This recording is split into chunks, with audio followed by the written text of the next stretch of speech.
مرحبا بكم على كسكيش. باش نعملوا دبارة بنينة برشا اللي هي العين السبانيورية، وفي الفيديو باش نشوفوا ليزاستوس اللي يخليو العين السبانيورية تجي كيما نشوفوا في التصاور ليس ماهيش مشقة وخاصة بنينة برشا. عندي لهنا 300 غرام لحم مفروم، وحطيت معاهم زيادة 100 غرام ستيك متاع دجاج مرحي. علاش نزيدو الدجاج؟ باش يلم الخليط، ومعروف زادا الدجاج يزكي برشا يبنن. بالنسبه لكميه الدجاج نجمو نحطو الربع واما الثلث كما احنا نحبو. مثلا انا هنا على 300 غرام لحم مفروم نجم نحط الربع دونك 75 غرام، واما انا عملت الثلث زدت 100 غرام. بالنسبه للفاح حطيت ملح، فلفل كحل، كركم، شويه تابل،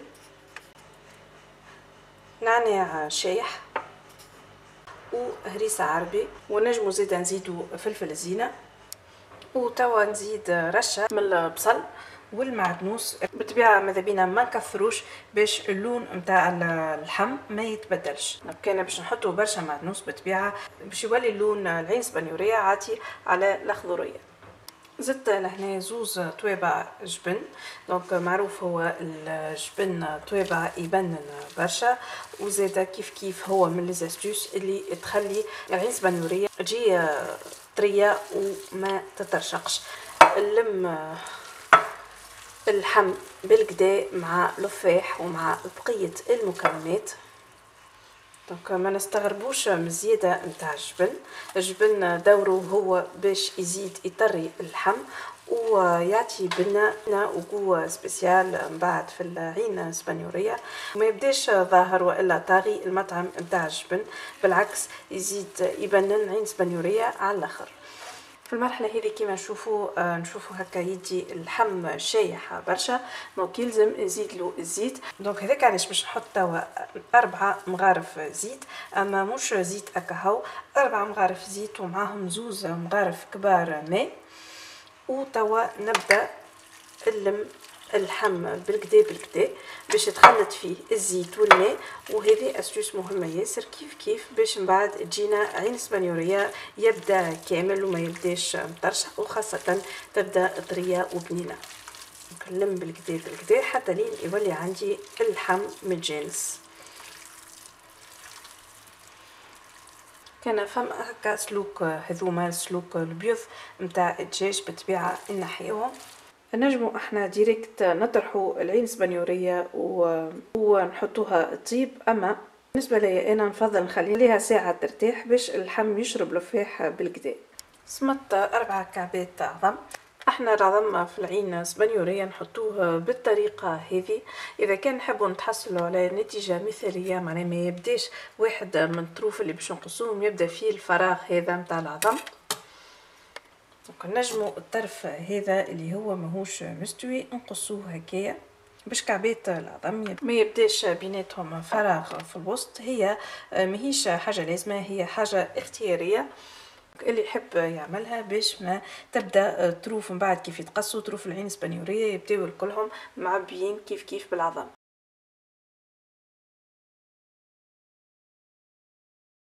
وبالنسبه للديشي هذوما اللي يتيحوا هذوكم بالطبيعه نجم نحطهم في سلطه طايبه واما في سلطه بلانكيت. لهنا طرحت بابي كويسون، هو بالطبيعه العين السبانيورية نطيبوها في البابي الومنيوم. دونك بما انه البابي الومنيوم معروف اللي هو كيف يسخن، دونك يسيب مواد سامه ولا نتيجه تكون صحيه اكثر، باش نحط العين السبانيورية طيب باش نفصل بينها وبين الالومنيوم بالبابي كويسون. نطرح اللحم يبدا مستوي من الجهات الكل. تبقى هذيا اللي نطرح فيها نتاع اللحم لا تكون خشينه برشا ولا زاده جويده ورهيفه على الاخر، تكون متوسطه.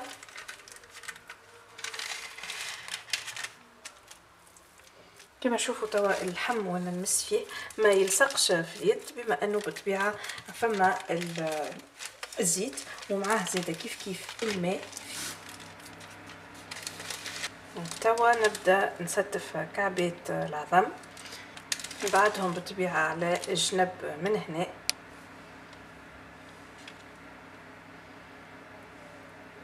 انا صمت 5 كعبات كما تشوفوا لهنا. مثلا لو كان جاء عندي كعبتين صغار راني استحقيت ل6 كعبات. هذاك علاش بالطبيعه كميه العظم باش تختلف حسب الكبر ديجا نتاع كعبات العظم. نحط نستف كعبات العظم في الوسط، وتوا الطرف البابي كويسون كيف زادا هو باش يعاوني باش كيما هكا نلم اللحم.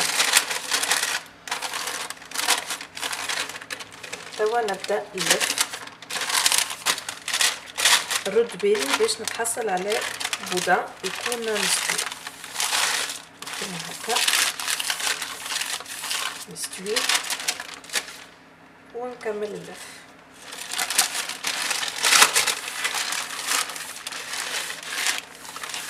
مستوي بالكدا باش ما يجينيش معوج ولا يبدا جهه طالعه وجهه هابطه كيما هكا. الجناب زاده نلمهم هكا بالكدا. دونك نسكر البودان من جهتين، ونعاود توا نلم بالبابي كويسون ونكبس. نشد البابي من جهتين هذوما ونكبس بالكدا.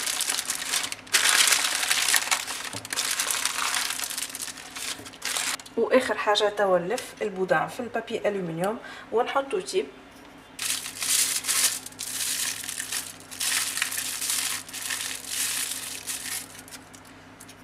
تو باش نحط العين سبانيوريه طيب 45 دقيقه على 180 درجه. دونك مش باش نحل الالومنيوم، دونك مش باش نحل عليها الالومنيوم، كان بعد 45 دقيقه. كما تشوفوا حطيتها في طبق، لا معاها لا ماء لا حتى شيء، باش نحطها هكا تطيب اسيك. وتو نشوفوها تطيب بالكدا وتجي ما تتشققش. دونك اللحم باش يسيب الماء نتاعو، وما ننساوش اللي احنا ديجا اللحم مفروم زدنا الماء والزيت، هذوكم هما اللي خليوها ما تتشققش. خليت توا عين سبانيوريه بعد ما طابت، خليتها حتى لين بردت على الاخر قبل ما نحلها. نحي اول حاجه لجناب الزوز ونبدا نقص البودان دي ترانش نتاع سنتي ونص والا 2 سنتي، احنا وحسب الخشن نتاع الترانش وحسب زاده عدد لي ترانش اللي نحبوا نتحصلوا عليهم. نجموا نتحصلوا بكل سهوله على 15 ترانش 15 طرف من العين سبانيوريه، وكما نشوفوا النتيجه ماهيش مشقه، وبالنسبه للمطعم بنينه على الاخر. ان شاء الله تجربوها اكيد باش تعجبكم.